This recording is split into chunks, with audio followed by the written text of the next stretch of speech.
Structural organisation इन animals. तो जब हम स्ट्रक्चरल ऑर्गेनाइजेशन इन एनिमल्स के बारे में बात करते हैं तो हम देखते हैं बेसिकली जो एनिमल्स की जो जनरल स्ट्रक्चर है, ठीक है, उसकी ऑर्गेनाइजेशन के बारे में बात कर रहे हैं, उसके कॉन्स्टिट्यूएंट्स के बारे में बात कर रहे हैं।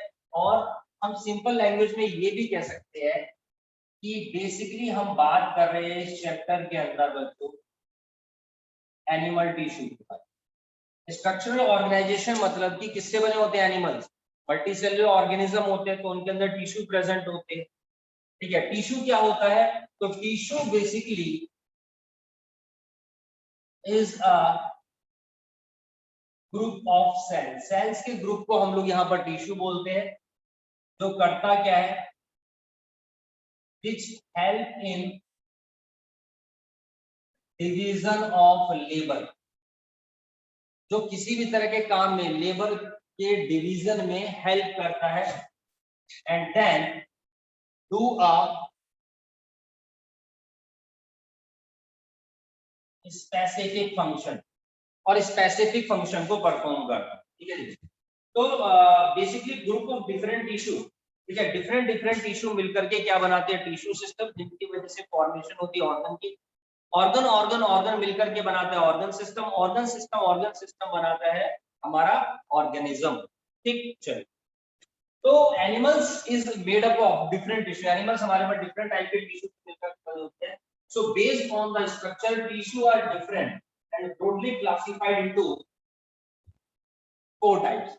हमारे पास 4 टाइप के एनिमल टिश्यू होते हैं बच्चों, जिसमें सबसे पहले आता है जो मोस्ट पॉपुलर है, this is the epithelial tissue. फिर आता है मेरे पास कनेक्टिव टिश्यू,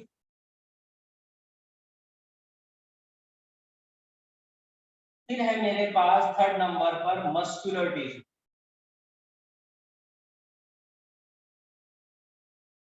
और फोर्थ नंबर पर है neural tissue.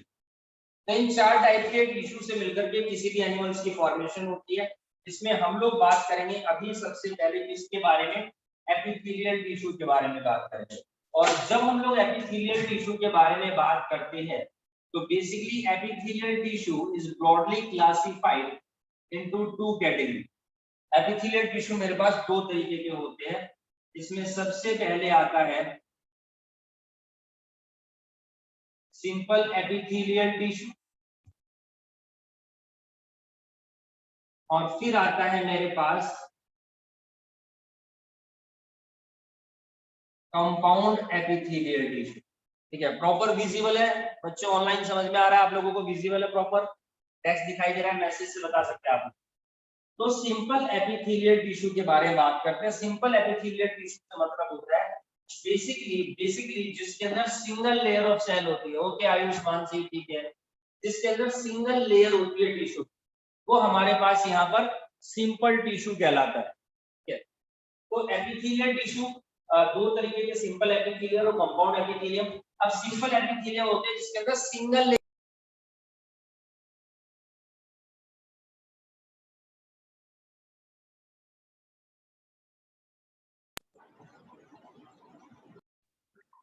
Progress. Epithelial tissue को ही हम लोग यहाँ पर एपिथेलियम भी बोलते हैं, आल्सो नोन एज एपिथेलियम। और इसके अंदर क्या होता है बच्चों, इसके अंदर फ्री सरफेस होती है which faces either a body fluid or the outside environment। कहने का मतलब क्या है, देखो इनका फंक्शन क्या होता है नॉर्मली, ये हमारी बॉडी ऑर्गन्स को, ठीक है जी, एक कवरिंग प्रोवाइड करते हैं, ठीक है, बॉडी ऑर्गन्स को कवरिंग प्रोवाइड करते हैं। अब मान लीजिए कोई भी मेरे पास एक ऑर्गन है जस्ट, ठीक, तो इसके ऊपर मेरे पास यहाँ पर ये कवरिंग है सिंपल एपिथेलियल टिश्यू। अब ये अंदर की तरफ तो कहाँ पर है, हमारे ऑर्गन की साइड में, और बाहर की तरफ से एक्सटर्नल एनवायरनमेंट, ठीक। अब अंदर की तरफ से कैसे होती है, किस तरीके से होता है, तो मैं आपको बताऊं कि यहाँ पर there is something fluid type system is present, जिसको हम बोलते हैं बॉडी। नॉर्मली हमारी बॉडी के ऑर्गन्स को कवरिंग प्रोवाइड करने का काम है, जैसे कि हमारे पास प्रेजेंट है बच्चों यहाँ पर लंग,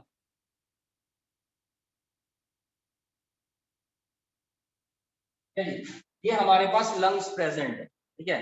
तो हम लोग क्या देखते हैं, इन लंग्स के ऊपर ही हमारे पास यहाँ पर प्रोटेक्टिव लेयर होती है, there is a protective layer, and it is made up of simple epithelial tissue. ये सिंपल एपिथेलियल टिश्यू की बनी होती है।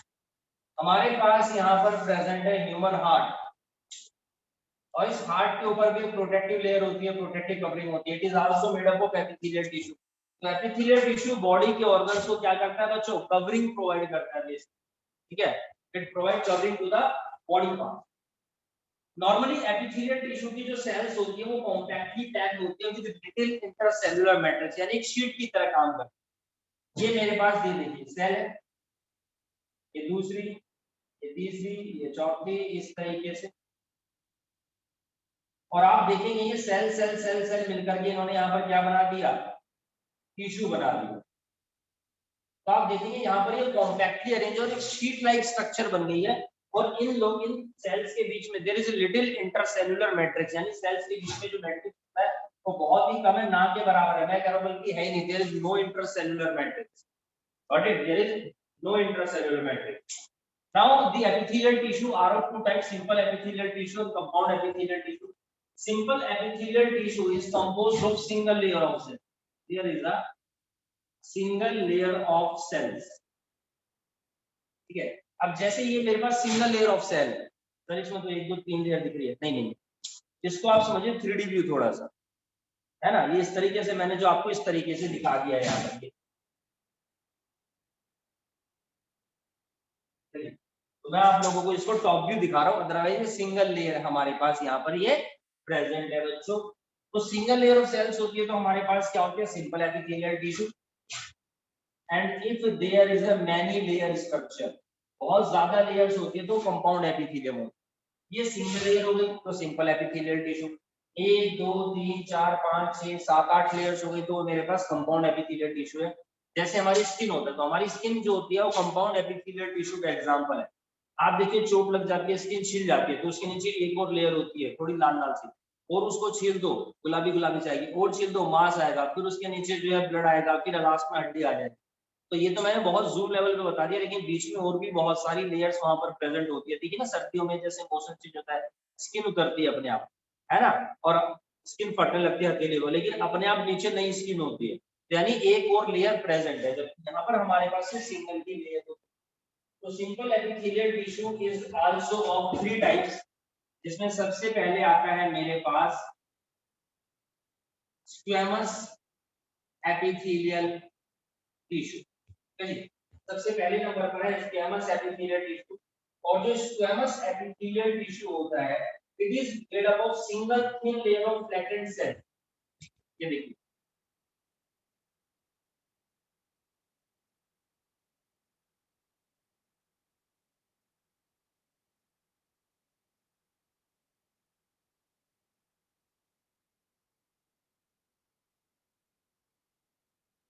चलिए, ये सिंगल लेयर ऑफ सेल है मेरे पास।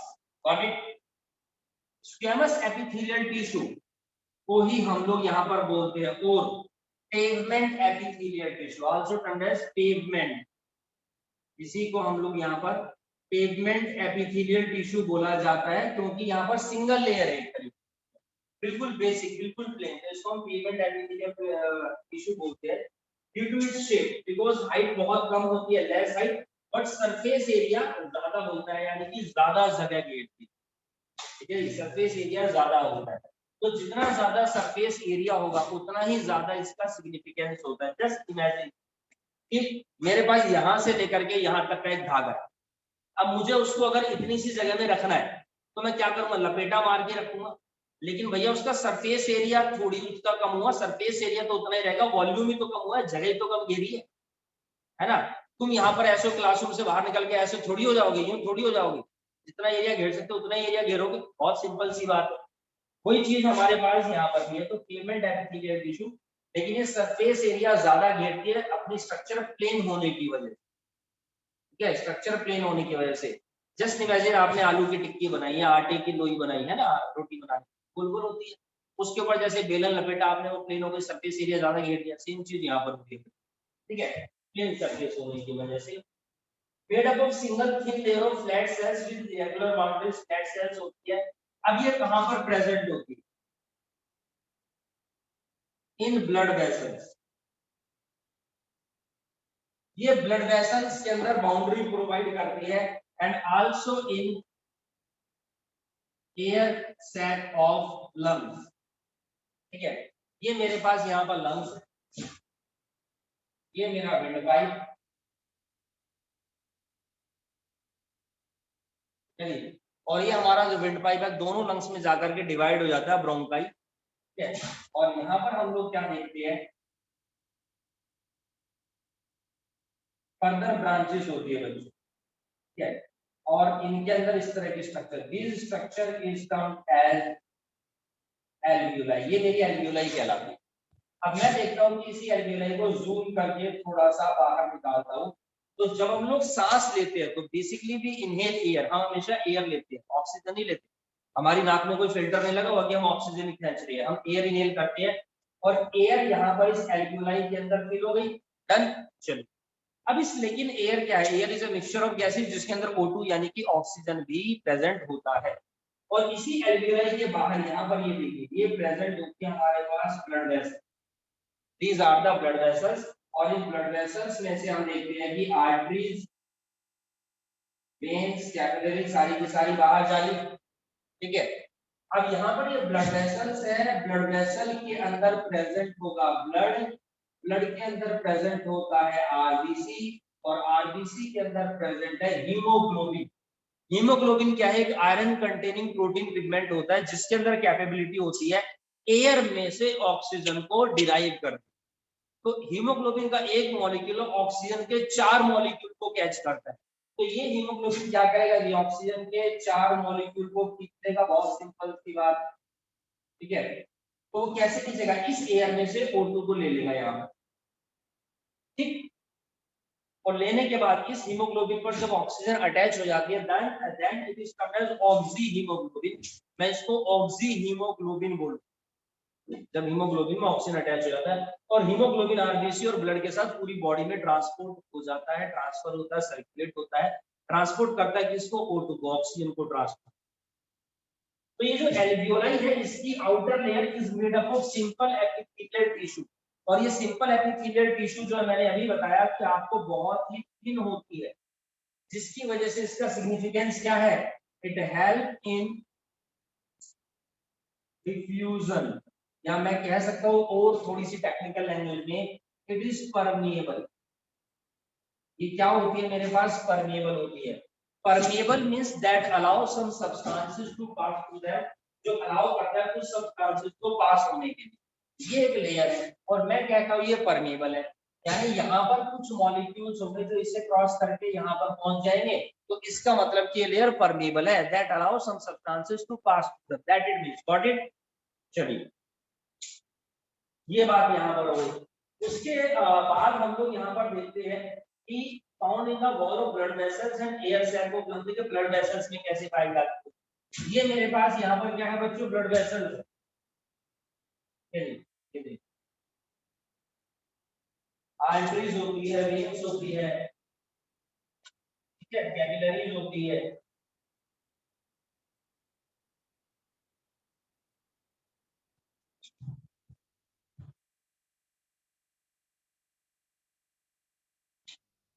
ठीक है जी, आर्टरीज है और ये वेन्स है। अब मैं कहता हूँ लेकिन इनके ऊपर भी ये मेरे पास यहाँ पर प्रेजेंट है,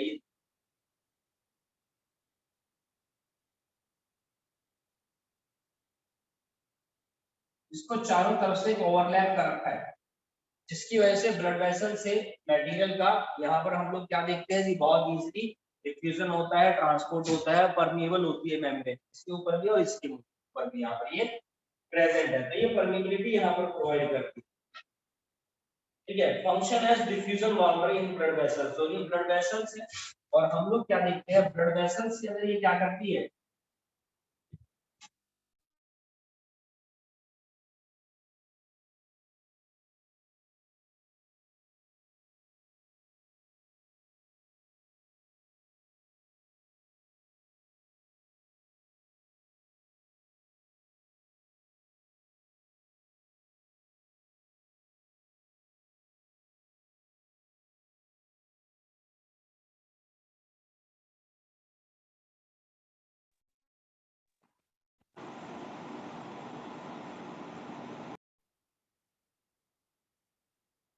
अब हम लोग यहाँ पर देखते हैं कि ये फंक्शन करता है as a diffusion boundary in blood vessel. तो this is all about the squamous epithelial tissue. ये हमारे पास स्क्वैमस एपिथेलियल टिश्यू के बारे में।